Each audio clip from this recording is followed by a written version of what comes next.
patient's room and provide the patient with privacy. Pull a curtain back for her. I'm going to go ahead and perform hand hygiene and introduce myself. I'm Andy. I'm going to be your nurse today. And what I'm going to be doing is a head to toe assessment on you.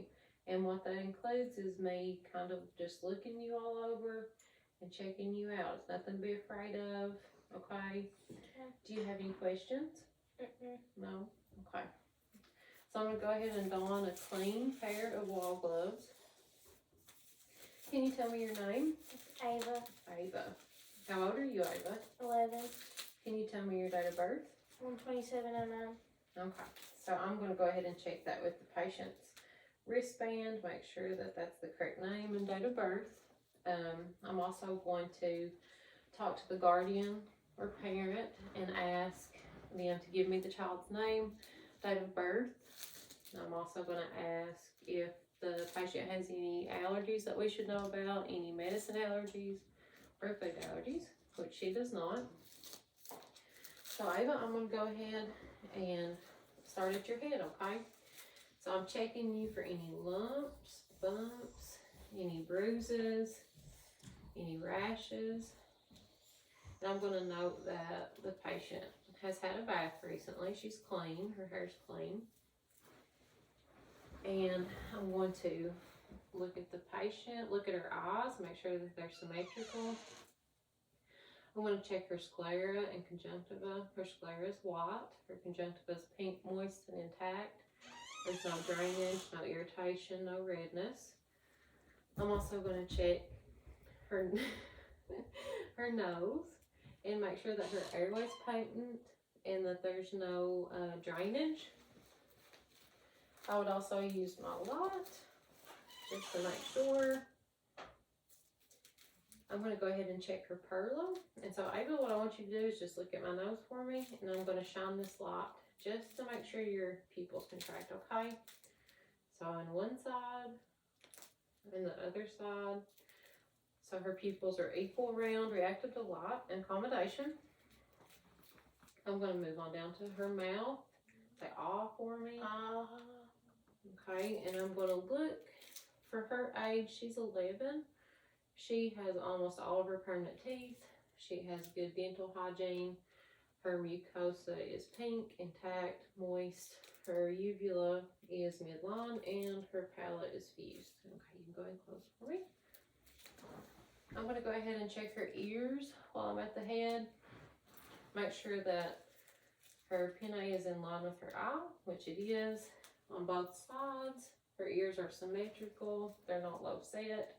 She's older than 3, so I'm going to pull the ear up and back.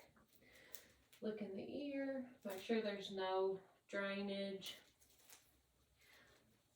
nothing to block the ear canal. And then I'm going to go ahead and check her throat. So I'm going to press your throat and you tell me if it hurts, okay? So I'm going to check for any palpable masses, nodules. Her lymph nodes aren't swollen. Does that hurt at all? No? Okay. And then I'm going to go ahead and check the patient's general appearance and skin.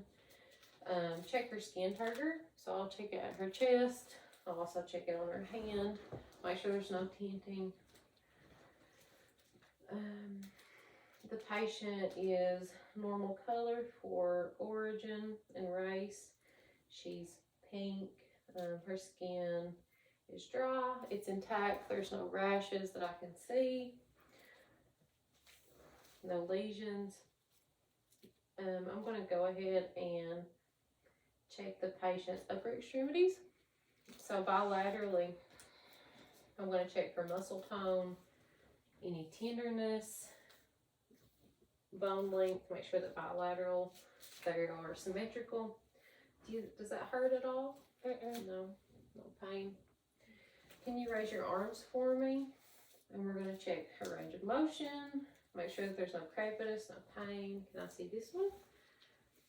Does that one hurt? No? Okay, good.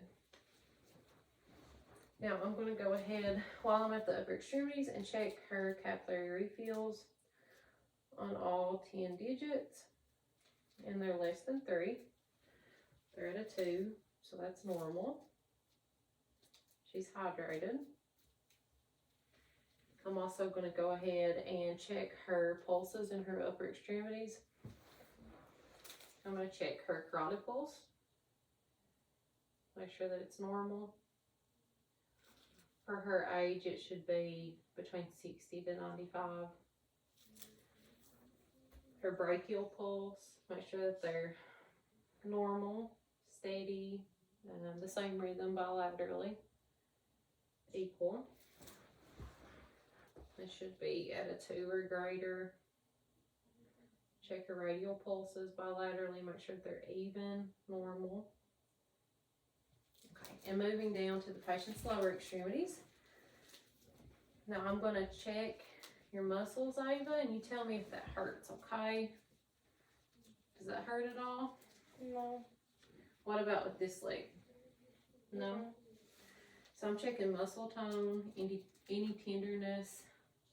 Does this hurt? Mm-hmm. Checking her range of motion with both lower extremities, making sure that they're equal. And I'm going to come down to her feet, check her refill time on all 10 toes. It should be less than 3, and it is, so that's normal. I'm also going to have her push against me with both feet. Can you push? Good job. Can you push upward? Good job. It's normal, equal in both feet. I'm going to check her pulses, her dorsalis pedis, make sure that they are equal and even, bilaterally and strong. They are. Her posterior tibialis pulse, bilaterally, make sure that they're equal. They are. Her popliteal pulses, right side first. Make sure that they're palpable and even bilaterally. And then her femoral pulses, make sure that those are normal and equal bilaterally also. I'm also going to note that the patient is alert. She's oriented. She makes good eye contact. She can answer questions for her age group. Ava, can you tell me where you are? The hospital. Okay.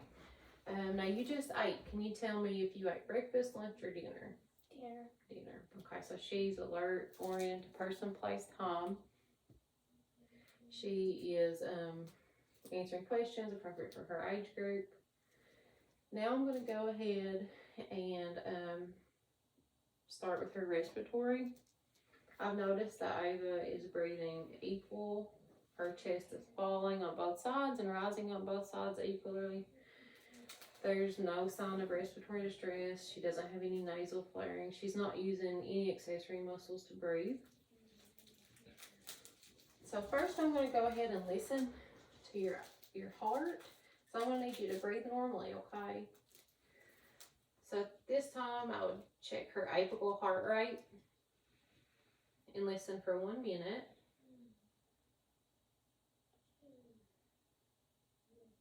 And it's normal. So now I'm going to go ahead and listen to your breathing, and I want you to breathe normally, okay? So I'm going to start on the right hand side and travel in a zigzag motion to the left, down, to the right, down, back to the left. For her age group, her respiratory rate should be between 14 to 22. And I would listen for 1 minute. Now while I have her on her back, I would go ahead and do her abdominal inspection, auscultation, and palpation. I would raise the patient's gown and also provide her some privacy with the sheet pulled up to her hips. I'm going to inspect the abdomen, make sure that there's no distension or any noticeable masses. So Ava, I'm going to listen to your stomach first, okay? In 4 places. So you just breathe normally. So I'm going to start in the right lower quadrant from the bottom to the top.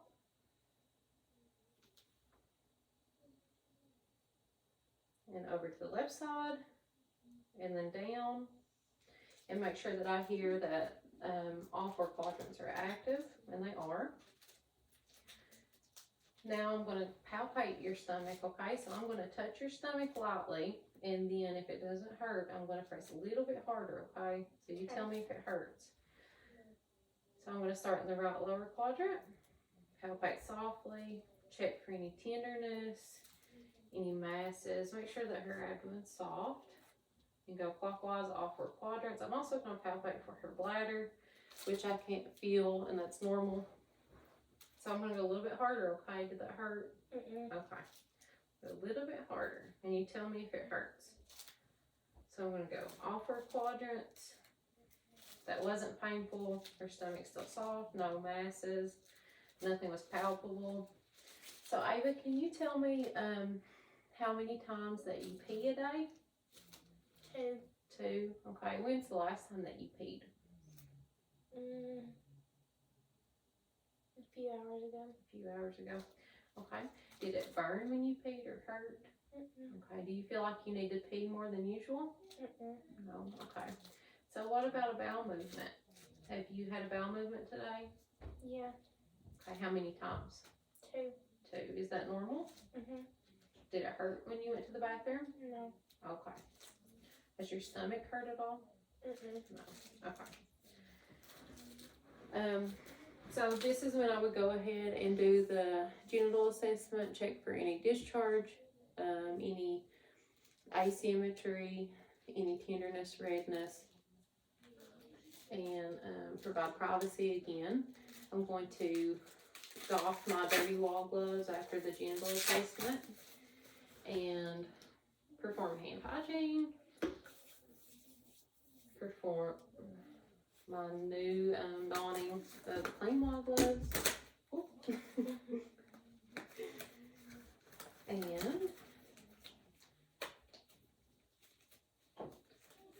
I'm going to go ahead and assess the patient's neurostimulation. So Ava, this has a soft side and a hard side. And I'm going to rub those on you, and you tell me if you can feel them, okay? So I'm going to have you close your eyes, and I'm going to lay your hands down like this. So I want you to tell me if you can feel this. Okay. Can you feel this? Can you feel that? Yeah. Okay. So now I'm going to do the same to her feet.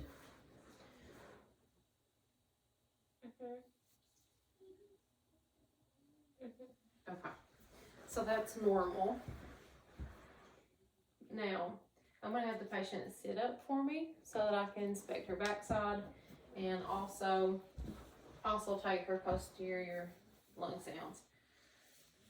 So Ava, I'm just going to listen till you breathe again, and I want you to breathe normal for me, okay? Okay. I'm going to listen for 1 whole minute. I'm going to start on the left-hand side. In a zigzag pattern.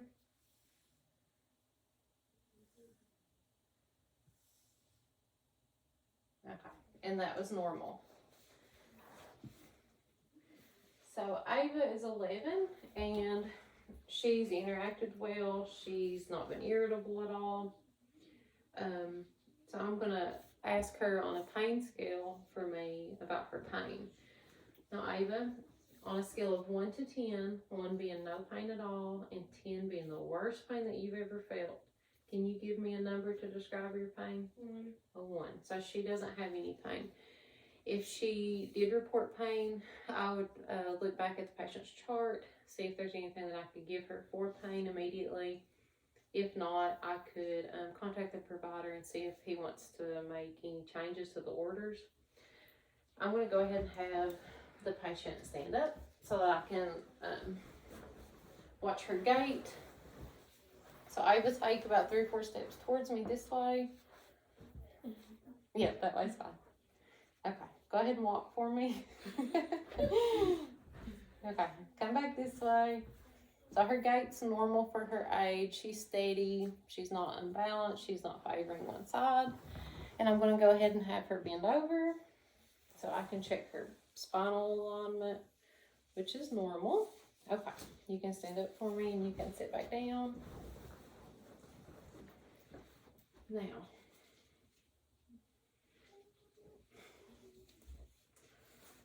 at this point in time, I would go ahead and lower the bed to the lowest level for safety. Let the patient know that I'm going to place a call light next to her bed so that she could press it if she needs anything. I'm going to ask the mother if she has any questions, ask the patient if she has any questions. Let the mother also know that she can press the call light if they need us. I'm going to doff my dirty gloves and return to the nurse's station for documentation.